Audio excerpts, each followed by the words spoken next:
हर देश की अपनी एक कहानी होती है और वो कहानी अक्सर एक किताब में लिखी होती है, उसकी अपनी रूल बुक में। ये सिर्फ कानूनों का एक दस्तावेज नहीं है, बल्कि करोड़ों लोगों के सपनों और उनके भविष्य का एक नक्शा है। तो चलिए आज भारत के संविधान के बनने की उसी असाधारण कहानी को समझते हैं।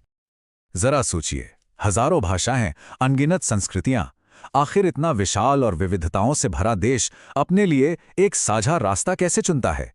ये एक बहुत बड़ा सवाल है और इसका जवाब एक ऐसी यात्रा में छिपा है जो कई पीढ़ियों तक चली। और वो जवाब है संविधान। ये सिर्फ एक किताब नहीं, बल्कि हमारे देश की आत्मा का आईना है। तो चलिए इस कहानी को बिल्कुल शुरुआत से शुरू करते हैं। दिलचस्प बात यह है कि यह कहानी आज़ादी से नहीं, बल्कि नियंत्रण से शुरू होती है। भारत अपनी रूल बुक खुद लिखता उससे बहुत पहले उसके लिए नियम कहीं और लिखे जा रहे थे, और यही वो नींव थी जिस पर भविष्य की इमारत खड़ी होनी थी। देखिए, इसकी शुरुआत हुई 1773 के रेगुलेटिंग एक्ट से। ये ईस्ट इंडिया कंपनी पर ब्रिटिश सरकार के कंट्रोल का पहला कदम था। फिर आया 1784 का पिट्स इंडिया एक्ट, जिसने इस कंट्रोल को और भी मजबूत कर दिया। लेकिन असली मोड़ आया 1858 में, जब भारत का शासन कंपनी के हाथों से निकलकर सीधे ब्रिटिश ताज के पास चला गया। तो इस पूरे दौर का सार ये था, नियम कानून लंदन में बन रहे थे भारत के लिए। इनका मकसद भारत पर शासन करना था, भारतीयों का शासन बनाना नहीं।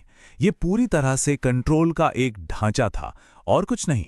लेकिन वक्त बदला और भारत के अंदर अपनी आवाज और अपने शासन की मांग दिन ब दिन तेज होती गई। यहां से कहानी एक नया मोड़ लेती है, नियंत्रण से स्वशासन की ओर। ये एक धीमी लेकिन बहुत मजबूत शुरुआत थी।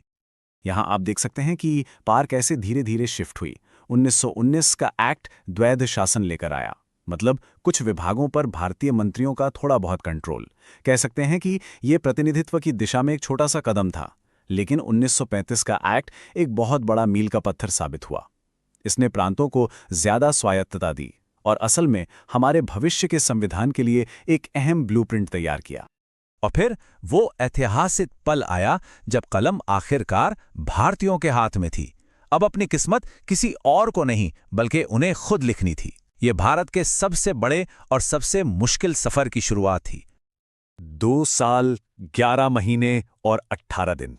ये सिर्फ एक समय नहीं है, ये उस जबरदस्त मेहनत, हजारों घंटों की बहस और अटूट लगन का प्रतीक है जो दुनिया का सबसे लंबा लिखित संविधान बनाने में लगी। संविधान की मसौदा समिति के अध्यक्ष डॉक्टर B.R. अम्बेडकर ने इसका सार कितनी खूबसूरती से समझाया था। संविधान केवल वकीलों का दस्तावेज नहीं है, ये जीवन का एक माध्यम है। मतलब लक्ष्य सिर्फ कानून बनाना नहीं था, बल्कि एक नए भारत के जीने का तरीका बनाना था। तो ये प्रक्रिया चली कैसे? बहुत ही व्यवस्थित तरीके से। 1946 में संविधान सभा बनी। फिर हर एक लॉज, हर एक अनुच्छेद पर लंबी लंबी बहसें हुई और आखिरकार 26 नवंबर 1949 को संविधान को अपना लिया गया और 26 जनवरी 1950 को इसे पूरी तरह से लागू कर दिया गया।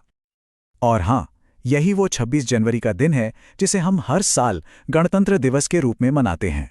ये वही दिन था जब भारत सही मायनों में एक संप्रभु गणराज्य बना, एक ऐसा देश जिसकी रूल बुक उसकी अपनी थी। लेकिन कहानी यहां खत्म नहीं होती। भारत का संविधान सिर्फ इतिहास की किसी किताब में बंद एक दस्तावेज नहीं है।